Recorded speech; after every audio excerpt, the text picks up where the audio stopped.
So I'd like to introduce our next speaker. I'm not sure if I'm pronouncing this correctly, but John Kudlicka, who will be presenting a pre-recorded talk on probabilistic programming for birth-death models of evolution using an alive particle filter with delayed sampling. And I believe the speaker will be available for questions afterwards, assuming bandwidth issues permit. Hello, my name is Jan Kudlicka and I'm from Uppsala University in Sweden. My talk on probabilistic programming for birth-death models of evolution using an alive particle filter with delayed sampling is based on the paper of the same name, which I wrote together with Lawrence Murray from Uber, Fredrik Gronqvist from Swedish Museum of Natural History, and Thomas Schön from Uppsala University, and which was previously presented last year at UAI. Let's first refresh some basic concepts from biology. There are two types of processes that play an important role in the evolution of species. Speciation, when the population of a species splits and eventually forms two new species. And extinction, when all individuals of a species die out. Species with individuals alive at the present time are called extant species. In phylogenetics, before present time is used, which specifies how long ago an event occurred. Birth-death models of evolution model speciation and extinction processes as events. Waiting time between these events are exponentially distributed. An evolutionary process starts at some given time in the past with a single species. The result of this process is a binary tree, which we will call a phylogenetic tree or a phylogeny. Constant rate birth-death model, or CRBD for short, is the simplest model. Both the speciation rate, denoted by lambda, and the extinction rate, denoted by mu, are constant both over time and for all species. Different models admit changes to the speciation and extinction rates, both continuous changes and sudden jumps. To implement the CRBD model in a programming language is quite straightforward. Consider the CRBD function shown here. It accepts the time when the process starts, the speciation rate, and the extinction rate. We first sample a waiting time delta until the next event from an exponential distribution with rate lambda plus mu. If the waiting time is larger than t, the species has survived to the present time and we will return a node of type extant. The argument t represents the length of the branch between this node and its parent. If the waiting time is smaller than t, we need to decide if this event is a speciation or an extinction by making a draw from a Bernoulli distribution with probability lambda over lambda plus mu. If S is true, we return a node of type speciation with the branch length delta and the left and right subtrees, which are obtained by calling the CRBD function twice, this time starting at time t minus delta. If S is false, we return a node of type extinction with the branch length delta. The result of running any generative birth-death model forward is a tree like the one shown here. This tree includes extinct species and is therefore called complete. A tree that shows the evolution of only the extant species and their ancestors is called observed. The observed tree, which corresponds to our complete tree, is shown on the right side. Looking back at the complete tree, we will distinguish between observed and unobserved or hidden speciation events. If both children of an internal node are ancestors of extant species, or simplified, both survive to the present time, we will call the speciation event observed. Otherwise, we will call it unobserved. Our goal is parameter inference. Given a model, a prior distribution of the model parameters, and an observed tree, which is reconstructed from our knowledge about the extant species, for example genomic data, we are interested in the posterior distribution and the marginal likelihood. We'll assume that the observation t is given without any error. As we have seen, writing generative models simulating phylogenetic trees as programs is very easy. For simple models, we are talking about 10 to 20 lines of code. Inference today is difficult and time-consuming, and it requires collaboration with experts from several domains that can find bespoke inference algorithms and implement them in existing or new software packages. Our solution? Probabilistic programming, of course. A naive approach would be to implement a generative model as a program, prune back the extinct subtrees from generated phylogenies, and reject those where the pruned tree is not equal to the observation. Obviously, no pruned tree will ever be equal to the observation, so this approach will always result in rejection. So let's do something else. We start with the observed tree and augment it with events that were pruned back. Along each branch of the observation, we'll use the generative model to simulate changes to the speciation and extinction rates, changes to the state in models with state, and hidden speciation events. For each hidden speciation event, we'll also use the generative model to simulate the hidden subtrees, starting at the time of the hidden speciation. Let's now return to the CRBD model. We traverse through all nodes of the observed tree except the root in the depth first order. For each node R, we look at the branch from the node to its parent. Let delta R denote the length of this branch. We sample the number of hidden speciations along this branch from a Poisson distribution with rate lambda times delta R. For each hidden speciation, we sample its time from a uniform distribution between the time of R and the time of its parent. In other words, we sample the times of events from a Poisson point process with rate lambda. We then call the service function, which is shown on the right side, to use the generative model to simulate the hidden subtrees. But this time, we are only interested to know if the hidden species or any of its descendants survive to the present time. If so, we have obtained a complete tree, which is not compatible with our observation, and therefore set the probability of execution to 0. And at this point, we can stop the execution. If no species has survived to the present time, we double the execution probability, since the hidden subtree might be both a left or right subtree of the hidden speciation event. When done with hidden observation events, we observe that there were no extinction events along the branch. And if R is a speciation, we also observe that starting at time of the node R, a speciation event occurred after 0 waiting time. Alright, we are now ready to run the probabilistic program using SMC. Let us recall how the BOOTSTRAP particle filter, the simplest of the SMC methods, work. After initializing the particles, we repeat the following procedure for each of the t time steps and for each of the n particles.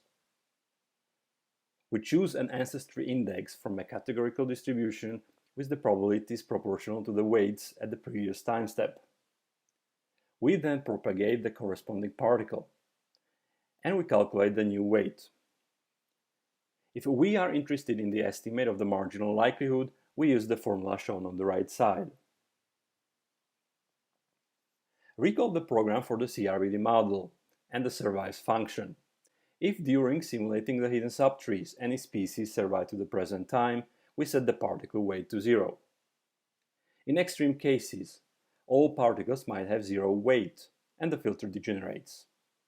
In 2015, Del Moral et al. Considered a similar problem in setting with indicator potentials. That is, where the weights are either 0 or 1. They presented an alive particle filter, which repeated the resampling and propagation step for particles with 0 weights. We have extended this method to work with importance weights. This method requires only a few modifications in the BOOTSTRAP particle filter. First, we'll repeat the resampling, propagation, and weighting steps for each particle until its weight is positive. We'll also count how many propagations we did, including the rejected ones. To be able to estimate the marginal likelihood without bias, we need to repeat the whole procedure for one additional particle. Note that neither this particle nor its weight will ever be used for anything. Resampling at the next time step will only use the first n particles and their weights. Also calculating the estimator of the marginal likelihood, shown on the right side, will only use the weight of the first n particles. The only reason why we are doing this is to include the number of propagations in PT. We have also used delayed sampling in our work. For those of you who are not familiar with it, consider the following example. Let nu be a gamma distributed random variable with shape k and scale theta. If we need to sample a number of events, denoted by n, from a Poisson distribution with rate nu times delta, we can exploit the conjugacy relationship between the gamma and the Poisson distributions, and sample n from a negative binomial distribution with the given parameters. Based on the sampled value, we then update the distribution related to nu. The same approach can be used for sampling from an exponential distribution as shown in the right column. Exploiting the conjugacies can be automated by an algorithm known as delayed sampling. We have implemented the conjugacies shown on the previous slide in Birch, a probabilistic programming language we used in our work. An interesting fact is that using this approach, there is actually no need to sample the speciation and extinction rates at all. The posterior distribution for both rates can be expressed as a mixture of gamma distributions corresponding to each particle at the end of their execution. In our experiments, we use the reconstructed phylogeny of cetaceans, which include whales, dolphins, and porpoises. This phylogeny, shown on the right side, has 87 extant species. We then compared the different inference methods, combining using the BOOTSTRAP particle filter and the extended alive particle filter with immediate and delayed sampling. This graph shows a box plot for the logarithm of the estimates of the normalization constant, obtained by running the CRBD program multiple times with different number of particles and different methods. We also implemented another model, which is called BISSE, binary state speciation and extinction. This model introduces a binary state for species. Each state is associated with their own speciation and extinction rates. The state of a species can change at random times that follow a Poisson process. And finally, the state of the extant species is usually observed. In our experiments, the state represented the body length. The state 0 means small cetaceans whose body length was smaller than the median body length of all cetaceans, and 1 otherwise. The difference between our method and the standard SMC is even larger for the BISSE model. Our method yields an increase of the effective sample size and the conditional acceptance rate by a factor of 30 in comparison with standard SMC. We showed how phylogenetic birth test models can be implemented in PPLs, and showed the strength of the extended alive particle filter with delayed sampling for these models compared to the standard BOOTSTRAP particle filter. The extended alive particle filter is a general inference method that shows its strength in situations where particles are often assigned 0 weight. In the case where the weights are always positive, the extra cost of using the extended alive particle filter is negligible, making our method a suitable drop-in replacement for the BOOTSTRAP particle filter.